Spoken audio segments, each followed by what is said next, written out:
Okay, I am Gary Danko from Restaurant Gary Danko in San Francisco, and welcome. I'm going to cook a recipe that really showcases potato as the center stage and not just as an accompaniment. So what we're making today is a risotto of potatoes. I know that sounds odd, but in modern cooking, risotto has become the method of cooking, which is derived from the classic risotto method. So this is very simple. It's got 1, 2, 3, 4, 5, 6 ingredients maybe. So, okay, so I'm just going to take my pan. You want to have a pan that you can stir with, and it's deep enough that it won't be splashing all over.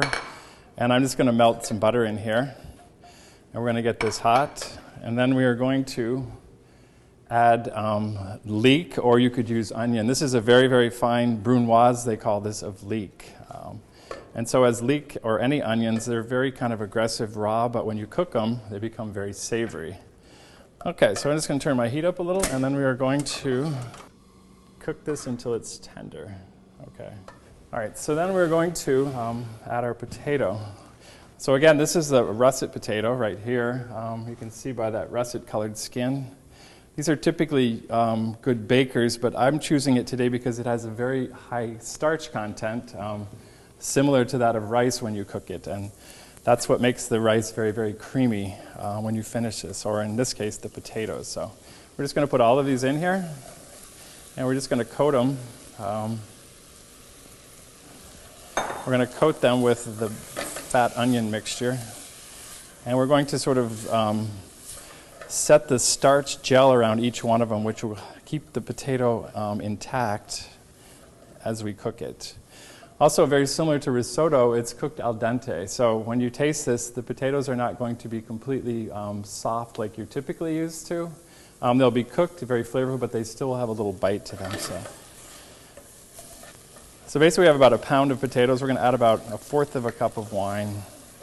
And this puts in, this is a dry white wine, so it puts in a nice acidic balance to this, which counterbalances the cheese and the butter when you get in there. So this one we just cook down until it's dry. And again, you have to just stir your potatoes occasionally just to make sure they're not sticking on the bottom. So, and we're going to do a little variation on it. Separately, I just rendered some bacon and cooked that crisp and then just chopped it very fine. So we're going to do 2 versions out of the same dish. You could do a third if you wanted to put mushrooms in this, which work really well with potatoes. That would be great. Meanwhile, I've grated some Parmigiano Reggiano. This is a dried cheese, very delicious, very flavorful. We have a little bit of salt, chives, and then some black pepper, and a little bit of butter to finish. So it's important just to speed up the process that you have your stock. This is a chicken stock. You could use any other kind of stock or broth that you wanted to. Okay, we're just stir, and we're going to just turn this down. With potatoes, you don't want to have too high of a heat, particularly when they're this small, because it will tend to blow them apart. So you want to just let them simmer. And again, you don't have to stir it constantly, but you just have to check it occasionally until it so it doesn't stick, basically. So we're going to bring this down a little. And I'm going to keep tasting my potato doneness here. I can tell you they're not done right now. They're still very crunchy, so. All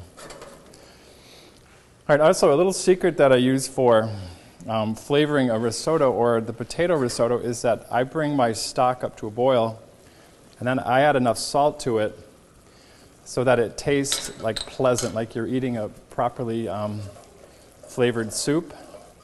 And so if this is perfectly salted, it's going to go into the potato at that same rate. So when you don't have to keep adding salt at the end, you're cooking it, it's permeating into the potato, and it's a very effective use of salt. So it's basically called salting progressively. You start with a little and you add more as you cook. And then when you finish it, you're going to do the final taste. Because remember that you have salt in your Parmesan cheese. So you don't want to get it too salty now. But that's a simple little trick on how to do that. Okay, we're going to add some more stock, and we're just going to repeat it until we are finished. All right, so our potatoes are nearing doneness, and so now is the point where we're going to finish it. I just want to test the potato. You can just put it between your finger or have a little taste there. So now is the finishing, and this is very classic to the risotto. And so notice you do have some liquid left in there, and it's important you have that liquid because what we're going to do is just emulsify a little bit of butter in there. We don't want to boil it after the butter because you'll take away that nice fresh butter flavor. And then we're just going to put a little bit of cheese in it. That cheese and the starch of the potato are going to make this very creamy and very delicious. So, and again, this is simple 5 or 6 ingredients that. So we're just going to stir. Put when the butter all disappears, we're then going to put in some grated Parmigiano Reggiano. You can do like a tablespoon or 2, however you want. All right, and you're going to see this become creamy. We're going to take this off the heat now. And we're just going to spoon a portion worth into the bowl.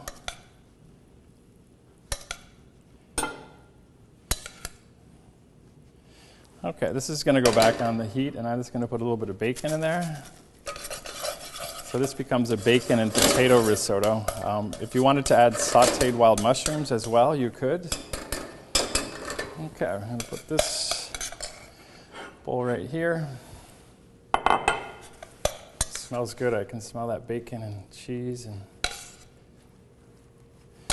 But this one is made with potatoes, so. All right, then we're just going to put a little bit of more Parmigiano on there. Okay, and then a few little chives here if you'd like. Some nice delicate onion family.